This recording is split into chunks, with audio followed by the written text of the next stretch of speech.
would argue women have been experiencing and creating the transcendent forever. I mean, since the beginning of time.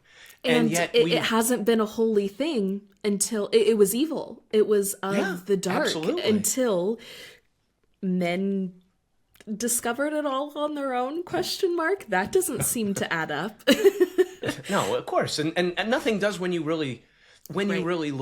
look at it underneath. And again, I view the analogy that comes to my mind comparing sublime feminine versus sublime masculine.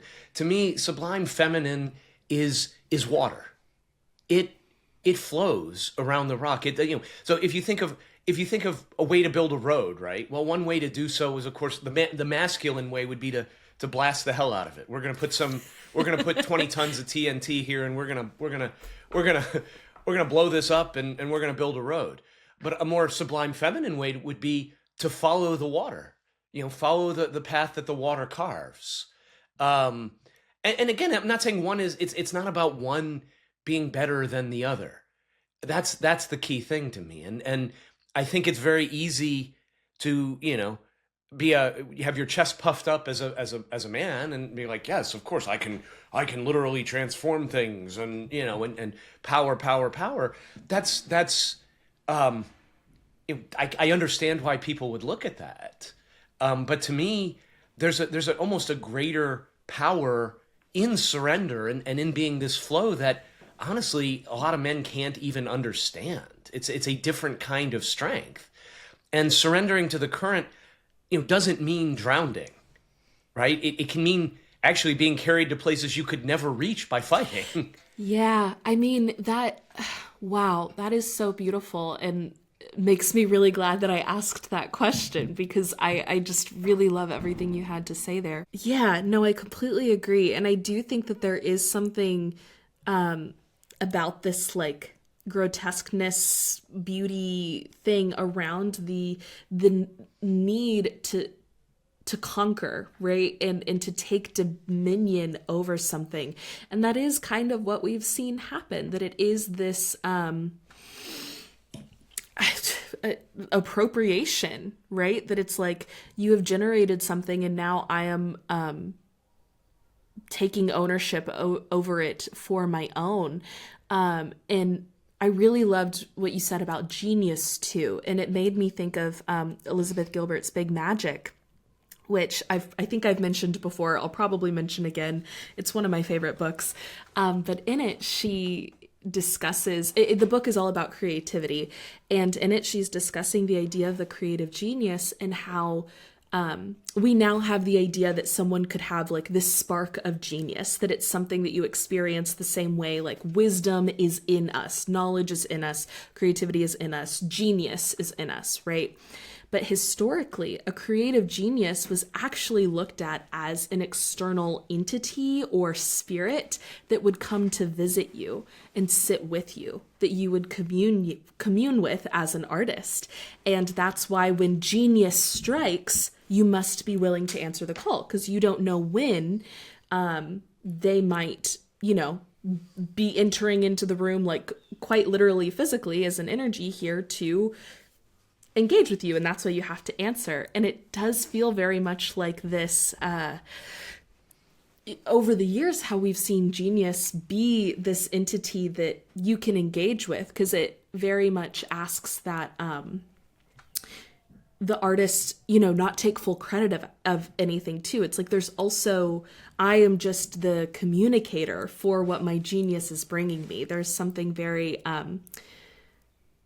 non-egoic or decentering the ego in that as well. And it's become this, no, I am the genius. The genius is mine. The genius is within me. And that's also very conquering. Whereas when we look at exactly like you're talking about with the sublime feminine, this working with this community, this ease and collaboration, right? It feels much more collaborative in a lot of ways, whereas the masculine tends to feel a little bit more isolating. But yeah, I absolutely hear that, and I completely agree. I think that's very, not just well said, but well thought out, and it feels very true to me. everything that you just brought. Well, and I think, I just think it's interesting when we notice these things and see what we have truly bought into and Yeah. truly believe into. And I agree so much with you about this idea of I'm the genius. Because I can say in coaching and in the work I do with clients, I I want less of me because I think there is this unconscious energy, this presence that is so much more powerful than anything I could think or say. And so I'm leaning into this idea of surrendering to it because the ego wants to be great. I mean, Right. it needs to pump up that self. And so I know I'm a great coach, but I also know it's not me. There's nothing I'm doing that makes me a great coach. It's this ability to be present and to surrender to what is, to go in this current that ultimately those are the sessions, those are that's the transformative power. So I love the idea. I want to lean into that more and more in my coaching to where I am not trying to, that the sublime masculine of coming up with great reasoned answers and great logical and building blocks. And I mean, those are all wonderful things and I'm not denigrating them, but I don't think they're nearly as transformative as this presence, as surrendering to the energy that occurs when two people are in a container together and in a brave space. There is something magical that happens there, and both are useful. There are Yeah. times we need we need the divine and the sublime masculine in our lives, all of us, women, men, everything, because there is a need there, but it's not an either or proposition, and we've kind of, men, I would say largely, have made it in a neither or proposition because they can't control that unbridled power. Mm, And but it's in them themselves too. That's the other thing. right. But they won't surrender to it. People, like especially men who are artistic and geniuses in sort of the art spaces or even a lot of science spaces are probably not real popular with other guys in general. Yeah. Like they go against that grain. They have trouble finding their own home in terms of where they belong because they don't belong in society writ large the way like many of us don't. Like I don't belong in Right. society writ large. And I'm proud of that though. I kind of wear that like a badge because the people I do belong with, I belong. Yeah. Um, so yeah, I appreciate that very much that I know it's not me who does the work. Yeah.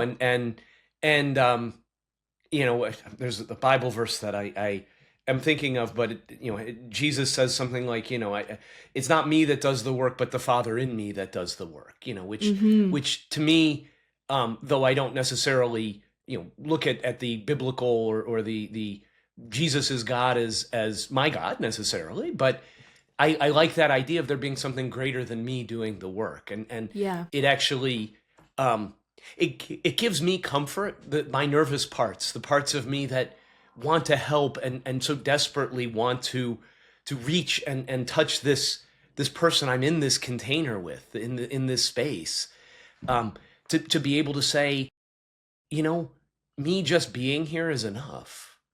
It's enough because there's something so much. It is an iceberg. Like the thoughts and the things I'm saying is the top of the iceberg. And yeah, maybe they're great and maybe they're pithy and maybe they're clever. But what's really underneath, the 90%, that's what's transformative. Right. And if we think of each other all as icebergs, right? Floating around this vast sea of consciousness, right? Like we Right. meet each other, right? And it's like the top of my iceberg meets your iceberg, And so we're seeing what we see on the top, but really the underneath is interacting more because there's more of it on both sides. And Yeah. that's, to me, that's the sublime feminine, sublime masculine, dark feminine, all of this. All of this is what's under the water. Right. And we have all of it in all of us, and that's what's so Yes. beautiful. And I'm so glad you said that because that is, I think, the piece of this. I am not the genius. I do not have dominion over the genius or whatever, in artistry and coaching and therapy and any sort of talent or skill that is worthwhile to pursue. to be able to say it is something bigger and greater than myself that I am almost like stepping aside to let come through me, I think is such a beautiful way to think about it. But also in knowing that this everythingness is all within us, and that that means we are also an intimate part of all of those aspects too, right? I mean, we talked about before when like with parts work and stuff that there is the divine, the dark, the sublime in all of us, but it's like I am also a part of that bigger, if there is a platonic ideal of these things, I am kind of a piece of that puzzle in some way. So it's this really beautiful kind of interplay of, is it me doing this thing?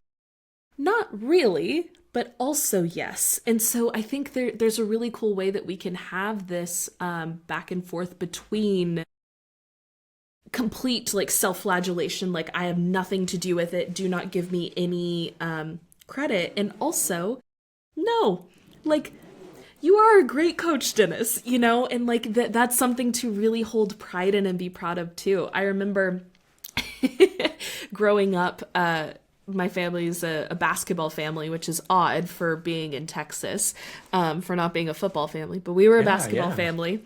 And we would, you know, when I was the odd duck and never really enjoyed sports games or anything, but you watch the sports games and you hear the players afterwards say, well, you know, it's not me, it's all glory to God, it's all glory to God, it's not me, it's all the big man upstairs. And my mom would always say, that is such BS. You are the one playing that game. Like, even if you believe that God is in you, that you are divine and that you are a child of God, whatever God you believe in, that doesn't mean you didn't play that game. That doesn't mean you're not the one in the gym every day, going to practice every single day, on the meal plan, and like doing all these things. And I agree with that. And yet there is this other thing that's like, it's not all you either. And so being able to find this balance there, I think, is absolutely a piece of this puzzle. And perhaps to think about with divine feminine versus divine masculine, I wonder how much is, divine feminine kind of has a tendency, or sublime feminine, I don't know which I would maybe characterize this as, but feminine in general maybe has a tendency to look at the whole rather than your individual piece, right? Like if we get really granular with it, it's like, oh, well, it's all about the family. It's not about me. It's about our unit and the community, not about me. To a fault, right? Where it's like, no, you deserve to take up space and to be proud of the things that you have to offer. And then when we look at the flip side with the masculine, it is this, well, no, it's not about the community. It's not about the family. It's about me. It's about what I bring to the table and my stuff, right? And trying to find a way to have both of these things.